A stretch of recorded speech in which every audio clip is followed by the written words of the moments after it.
Hello students, कल हमने business में बिज़नेस का मीनिंग एंड कैरेक्टरिस्टिक्स भी किए थे। आज हम ऑब्जेक्टिव्स करेंगे।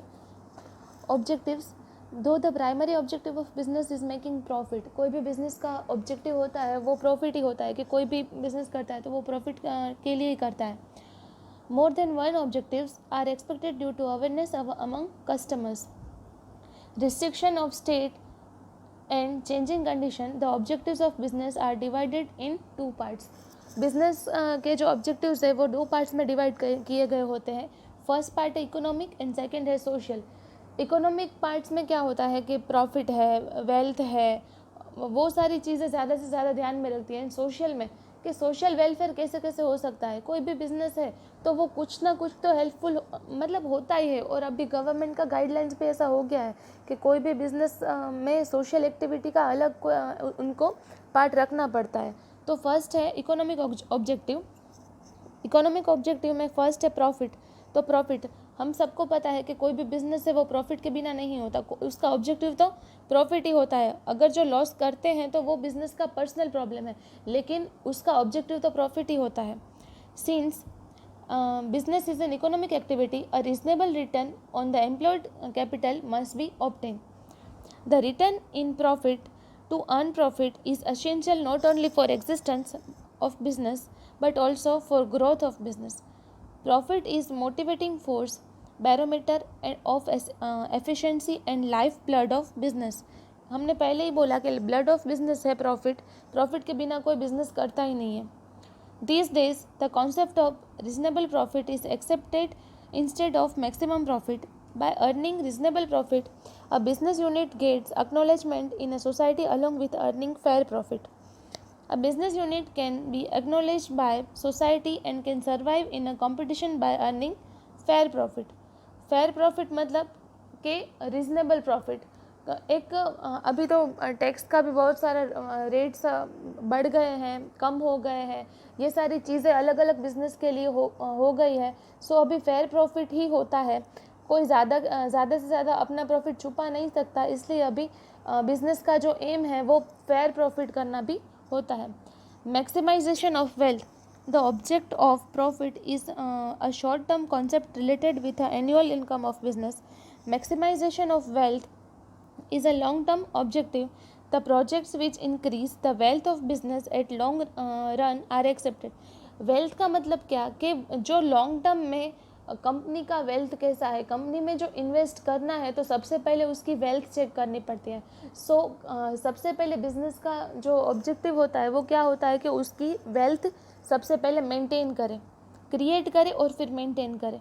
The project which increase the wealth of business at a long run are expected. In the circumstances like depression, business has to give up the objective of profit. The objective of maximization of wealth is related to with the economic benefit of owner of the business. Third one है economic objective. Other economic objectives कौन कौन से होते हैं? तो growth of business का growth हो, expansion of market में एक्सपांशन हो, best possible utilisation of resources, application of modern technology. अभी सब बिजनेस का एक और भी एम होता है कि टेक्नोलॉजी का मैक्सिमम यूज़ कर सके। बस ये तीन ऑब्जेक्टिव है इकोनॉमिक ऑब्जेक्टिव्स में। और अभी सोशल ऑब्जेक्टिव, तो सोशल ऑब्जेक्टिव में क्या होता है कि some social objectives are given priority by business for the benefit of the society. The existence of business is not possible without society. Business is due to society. Therefore, the importance of the objective other than profit is expected. Social objectives are given on next page.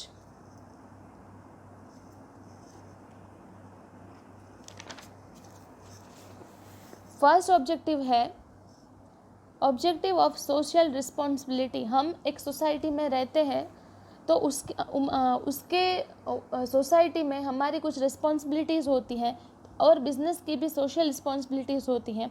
It has become necessary for the business to be aware of the interest of different groups of society because of customers awareness, state restrictions, customers education, customers associations, Different interest groups or classes of society such as owner, employees, customers, creditors, government are कोई भी business करता है तो उसकी social responsibility क्या होती है कि कोई भी गुड्स परचेज करते हैं तो उसमें कस्टमर को एजुकेशन देना होता है कि ये गुड्स से आपको ये बेनिफिट होता है, और मेनली उसको क्या लॉस हो सकता है वो भी कोई भी प्रोडक्ट सेल करते हैं तो प्रोडक्ट के पीछे लिखा हुआ होता है। तो ये कोई भी बिज़नेस की एक रिस्पॉन्सिबिलिटी है कि वो प्रोडक्ट जो सेल करता है उसमें उसकी जो भी प्रॉब्लम्स है, उसकी जो रिस्ट्रिक्शंस है वो सारी शेयर कर सकता है। It is necessary to make care of the interest of these different groups. The business has to abide on by maintenance of environment, employees welfare act, factory act, customer protection act. ये question है वो आपको 1 marks में आ सकता है कि कौन कौन से एक्ट होते हैं। तो employ welfare act, factory act and customer protection act. Second objective है objective to provide employment opportunities. Employment opportunities का मतलब क्या होता है कि जो एजुकेटेड है, जो जॉब करने के लायक है, जो एम्प्लॉयज़, तो उनको जॉब देना। एम्प्लॉयमेंट मतलब कि उनको नौकरी देना। The unemployment ratio is increasing day by day. Unemployment मतलब कि जिसके पास जॉब नहीं है वो अनएम्प्लॉयड पीपल होते हैं। तो अनएम्प्लॉयड मतलब कि जो जॉबलेस है वो लोग को जॉब देना, employment. Unemployment ratio is increasing day by day. Some business units are establish with objective to create new opportunities of employment. Example, Khadi and cottage industries commission select those industries which provide employment opportunities. Preference is given to establishment of business units or backward areas to provide employment to unemployed. Third objective है objective to provide quality of goods and services. आज की market ऐसी हो गई है कि जो भी कस्टमर है वो ज़्यादा से ज़्यादा रुपीस देने के लिए रेडी होता है कि वो उसकी एक ही शर्त होती है कि उसको गुड्स एंड सर्विसेज में अच्छी क्वालिटी मिले। अभी क्वांटिटी की वैल्यू नहीं होती। आज से 40-50 ईयर्स पहले क्वांटिटी की वैल्यू होती थी, लेकिन अब क्वालिटी की वैल्यूज़ होती हैं। अभी सारे कस्टमर्स पैसे देने के लिए रेडी होते हैं। तो अब एक बिज़नेस का ऑब्जेक्टिव वो भी होता है कि quality of goods and services भी मेंटेन करें। It is objective to provide quality of goods and services in order to make them easily available to the people of society so that they can satisfy their needs.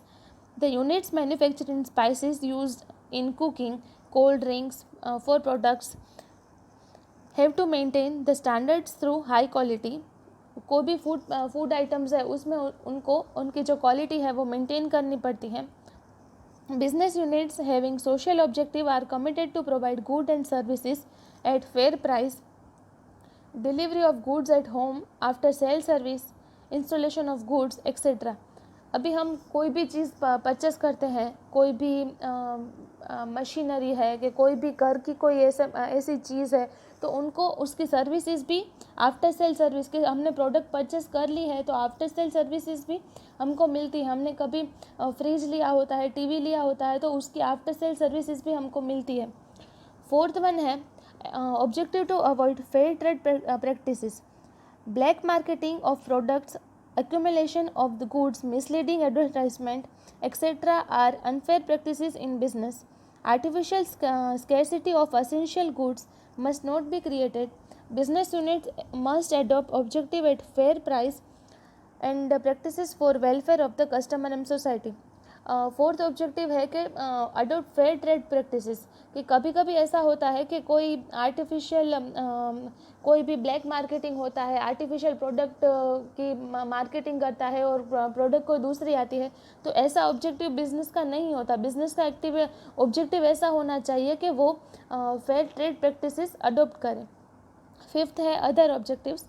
Other objectives are to establish special identity in society. कोई भी business है उसको अलग identity भी बनानी होती है। To conduct research work on a field production, to be helpful in economic development of the nation, cooperate with the government for the same, to provide various incentives to the employees and execute incentives का मतलब कि employees को जो salaries मिलती है उससे ज़्यादा incentives मतलब कि कुछ भी कोई भी मतलब सर्विसेज मिले, कभी कभी फूड सर्विसेज भी मिलती है, कभी कभी हाउस सर्विसेज भी मिलती है, वो सारी सर्विसेज जो मिलती है उसको इंसेंटिव्स बोलते हैं। And execute welfare schemes for them. हमने 2 ऑब्जेक्टिव्स देखे, इकोनॉमिक एंड सोशल। दोनों में इकोनॉमिक में 3 पार्ट्स थे और सोशल में 5 पार्ट्स थे। आपको होम असाइनमेंट में वो दोनों कंप्लीट करना है और ये क्वेश्चन आपको आपकी नोटबुक में लिखना है। Thank you.